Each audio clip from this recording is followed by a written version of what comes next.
When I retired from my teaching position, I was searching for a new passion, so I signed up to be a volunteer at a grief center.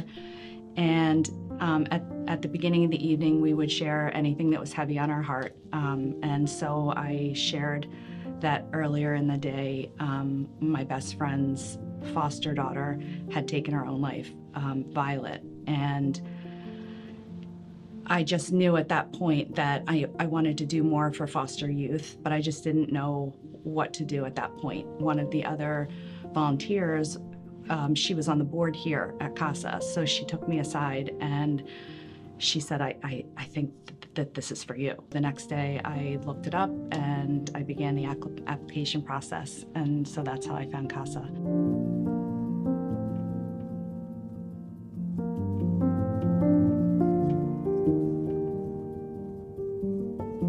I knew that she began, like so many in foster care, with so much trauma, and she was 22 when she took her own life. And what we thought at that point was, we have to do something big. We have to look at all the big things. We need a transition home for, kids who need a home. Many children who leave foster care are homeless. And so those were our big ideas, right? And so what we didn't realize at that time was that it was the small things. And I think that was one of the things I really liked about CASA, is that, I could be a part of the beginning of getting in touch with actual children and making a difference in their beginnings and in their foundation, which is what she really, truly needed at that time.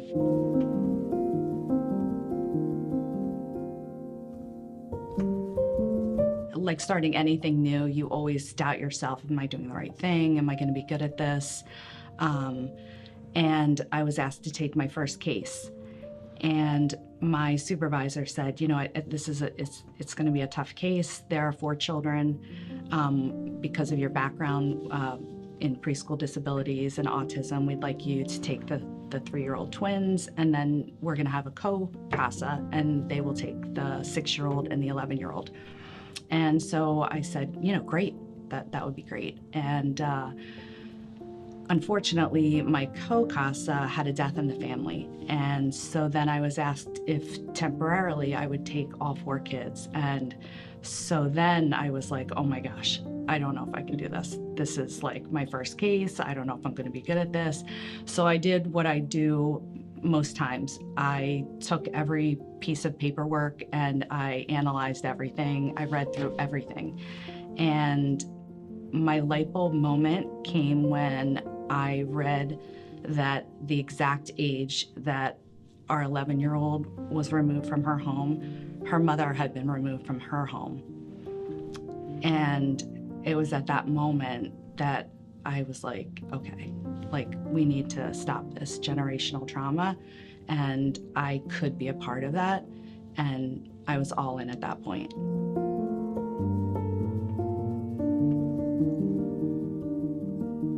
Becoming a CASA is not just signing up.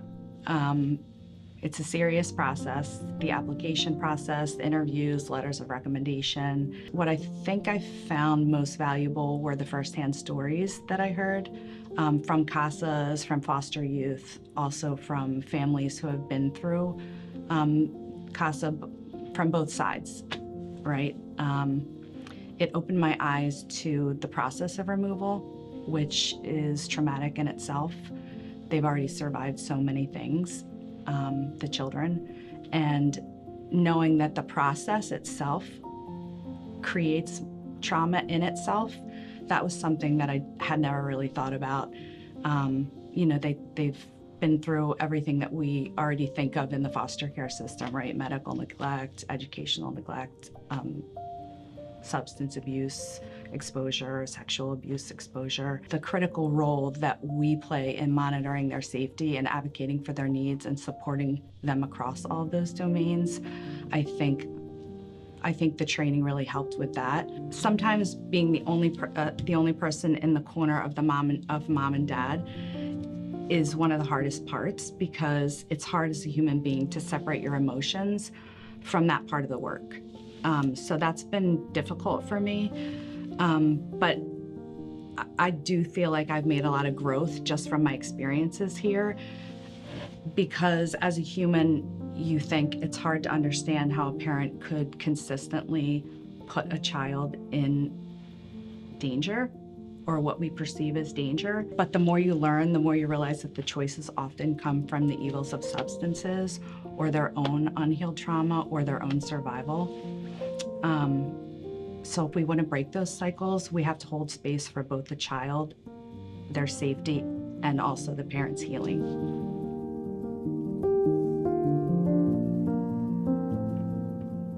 In the beginning, it was very hard for me to reach out and call all the stakeholders involved in the cases. It was a little overwhelming. I was very insecure. I was like, hi, this is Jeanine Reilly from CASA. But now I'm like, hi, this is Jeanine Reilly. This is what we need to do. What's going on? Where are we going with this? I call whoever I see fit at this point, and sometimes I ask for forgiveness after the fact. I will call DCP&P, or I will call my supervisor and say, hey, I just made this call, is that okay? And usually it is okay. But what I do is I focus on the people on the other end of the phone, and I know that they're my partner in this. So the most fulfilling part for me has been the relationships that I've built, because those connections have made all the difference for me. Early on, I reached out to my contact from DCP&P, and we connected right away. We have a very shared commitment to doing whatever it takes for the kids that we share, and we stay in close contact, we brainstorm, we share updates, just looking for any weak spots in the system. And she appreciates what I have to offer as much as I appreciate what she has to offer, which really feels good as a volunteer person. And she's quick to say, you're not just a volunteer, like this, this is so important. What you do is so important. That part has been really fulfilling for me. I see the work that they put in, but I also see the work that we can do behind the scenes. Hours of work that I can just hand her, and she can include in her court report, which also goes before the judge. I've made close contact with my resource parents. They know they can rely on me. If they need something, even if it's clothing or, CASA's donated iPads or bikes, if they need anything, I can call Tracy here and say, hey, is there anyone that would want to do this? And immediately her answer is, yeah, let me get that done. So that has been invaluable for families. When Violet died, I thought that the immediate solution was to build more homes to support teens aging out of foster care, and we were going to call it Violet's House. I even had the colors picked out. And while that's important, what I've come to realize is that just like an early intervention for kids with disabilities, it's the small supports and interventions that you put in place early that have the most lasting and meaningful impact. And I keep a photo of Violet smiling in her foster care home. And at first glance, you see her joy. But if you look closer, you notice the can of Raid for the roaches tucked in the corner of that picture. And when we see how far a child has come, we can't ignore what's in the corners, the lingering effects of trauma, the cracks and holes in the foundation.